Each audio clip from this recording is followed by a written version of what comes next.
Hey guys, welcome back to Goodbye Self-Help, real advice for real people. Today, I am answering all of the universe secrets about staying motivated. Now, there are two kinds of motivation, self-motivation and external motivation is how I think about it. External motivation being like your boss telling you what to do, some sort of law you have to follow because it's a law, something from outside of yourself that is motivating you to do something, like running away from a bear because you don't want to be eaten by a bear, so you're running from the bear. Self-motivation is what a lot of people struggle with because it's all in your own tank, and sometimes your tank is real empty.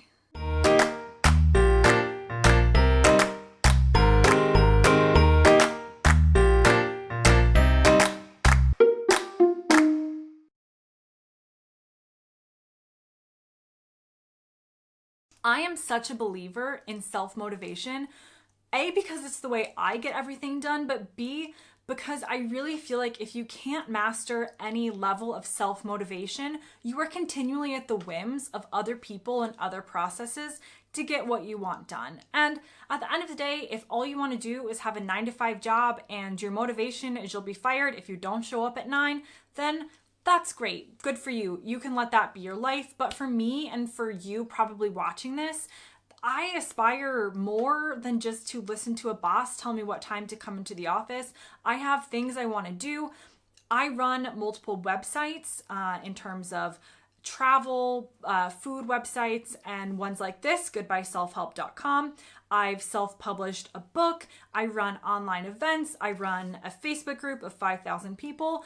I want to do things in my life that require me to be the most invested person in that project. And at the end of the day, it means that if I'm spending the entire day lounging around in the pool, nobody is going to come swoop in and write those blog posts for me. If I'm trying to lose weight and I'm at the buffet eating tons of chocolate cake, which sounds really good, but if I'm doing that stuff, like nobody else is going to come in and go for a jog for me while I'm doing those things. So self-motivation sucks because you have to be the one who holds yourself accountable. But at the end of the day, the people who achieve the most have learned at least some level of self-motivation.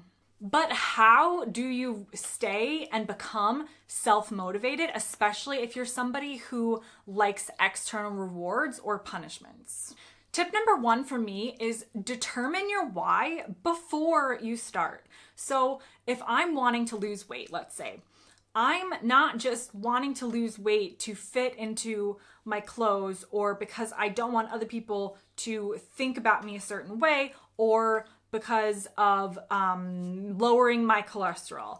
There's going to be some kind of emotional why that's connected to why I want to lose weight. Probably something to do with my confidence or feeling better in my own skin or having less regrets about living my life a certain way. Whatever it is, there's like an emotional why that you need to find. Because at the end of the day, it is so easy to be like, screw my cholesterol, I don't care anymore, I'm not doing this, because you didn't find your emotional why. Same thing for me running blogs and running websites. If the practical why I do this is to make money, that's fantastic.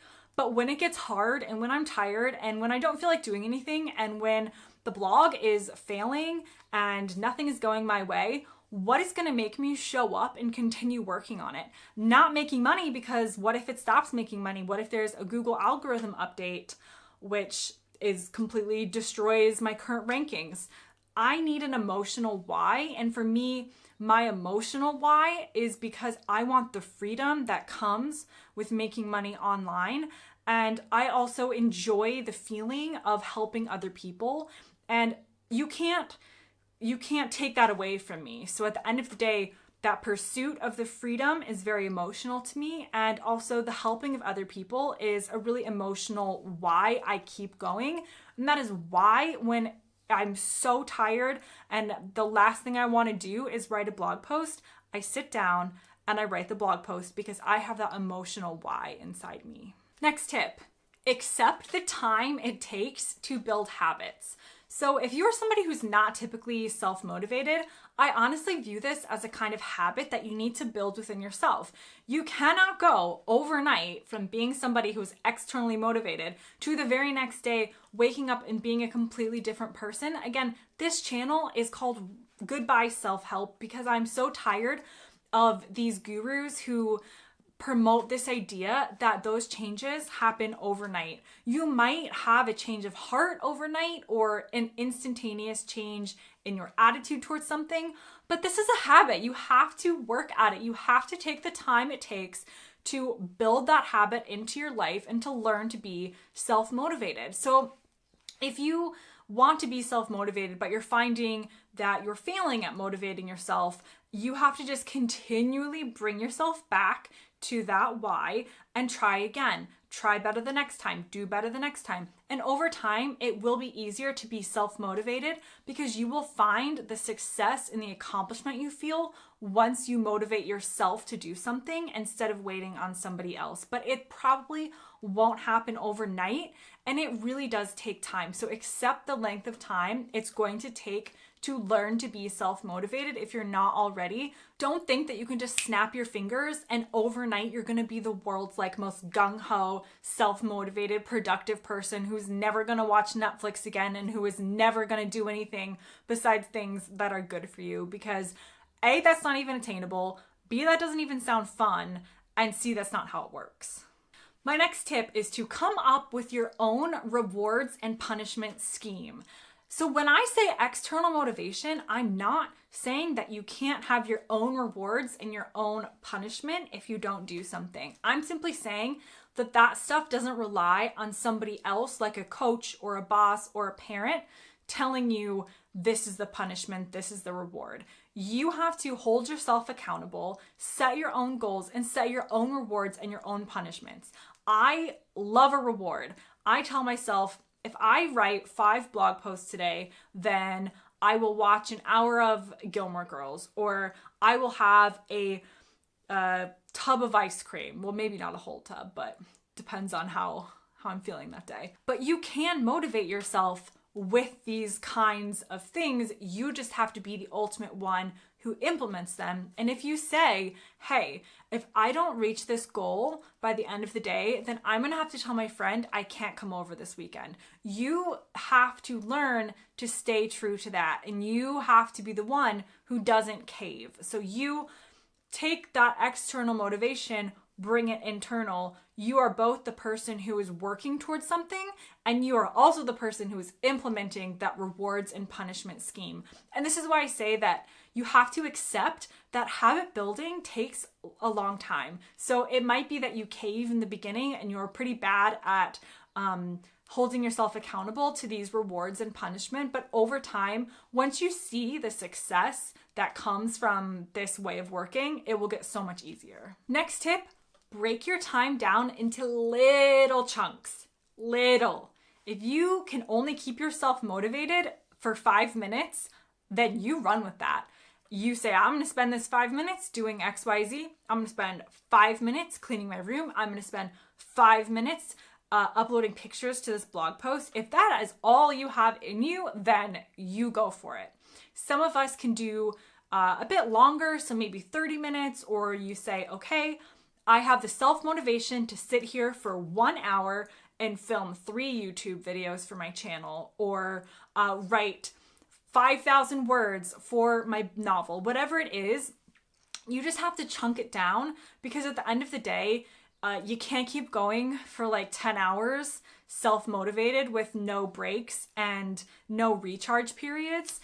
So you don't need to be, I get a lot done in the day, but I don't sit down from 9 to 5 and continually go through the entire day super self-motivated and pumped up. I have to basically use the rewards and punishment, and I also have to say, okay, sit down for 30 minutes and do this task, and that's all the motivation you have. Take a break, take a breather, re-energize yourself, go for a walk, get a snack, whatever it is. Just take 5 minutes to walk around the house.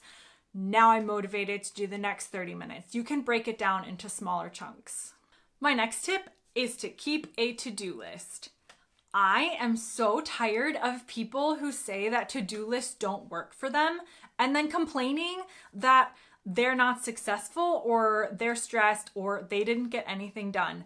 You guys, a to-do list is basically the only way to hold yourself accountable to what you wanted to get done. You cannot keep it all up here. And if we're talking about self-motivation, there's no external person who's keeping track and saying, hey, Tony, as the boss, I can tell you what the next project is because you're the boss. If your boss doesn't have a to-do list, if your boss doesn't know what needs to be done or what's on the horizon, how in the world do you think you're going to be successful?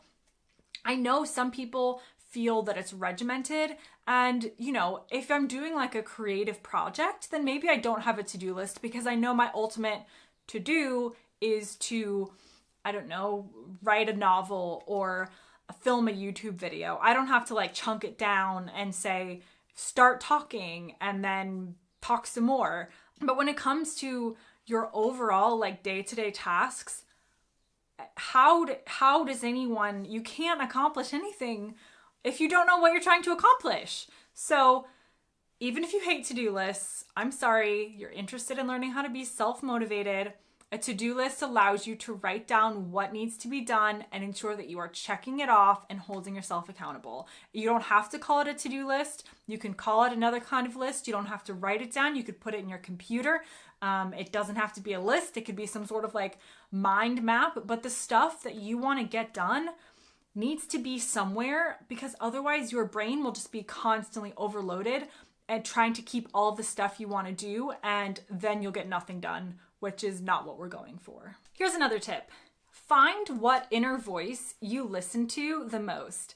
This sounds kind of weird, but what I mean is if you're someone who's super pragmatic and practical, maybe your self-motivation comes in like the statistics, and it comes in the practical motivation of, I need to get these blog posts done because I need to make a certain amount of money from my blog next month. And if I don't do it, then I run the risk of not meeting that goal. You can speak in very pragmatic terms to yourself.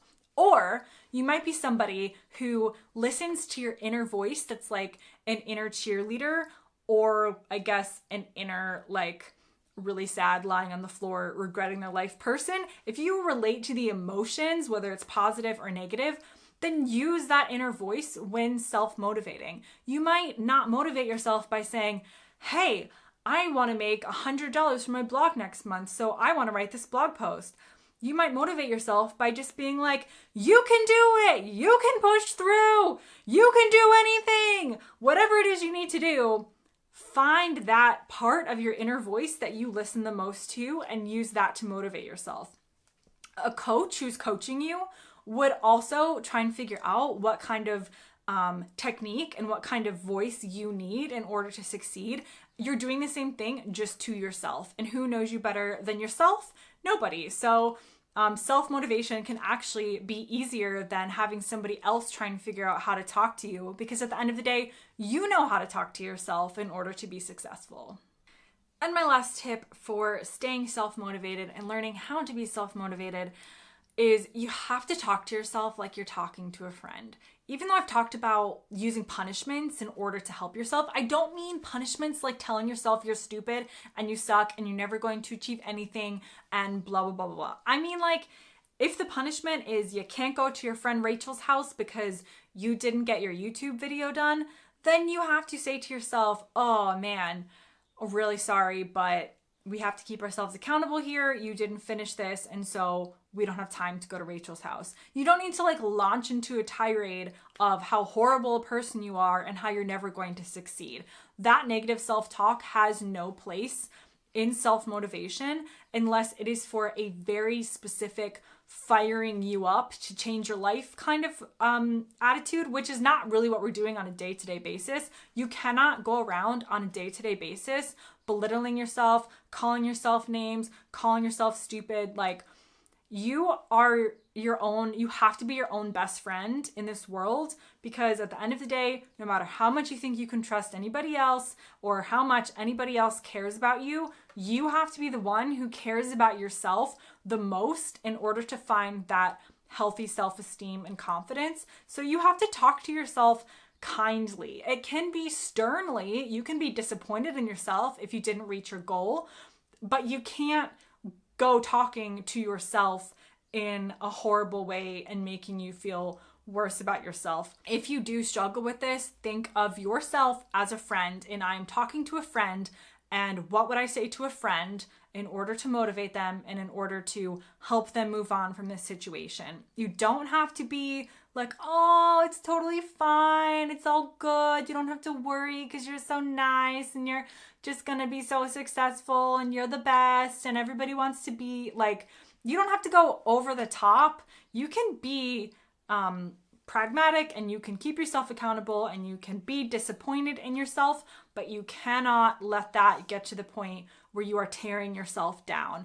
You have to keep lifting yourself up, keep talking to yourself nicely, and have this positive regard for yourself and what you can accomplish in order to actually get that stuff done. Now, I hope you guys found this video helpful. Again, I'm somebody who has learned over the years how to be self-motivated. I find that it gives me a lot of energy to be self-motivated and know that I'm not relying on anybody else. If you have any questions or any experiences about your own self-motivation, comment down below. Subscribe if you want more honest, realistic life advice of how you can actually succeed and actually make things better for yourself. And thanks very much for watching, and I'll see you next time.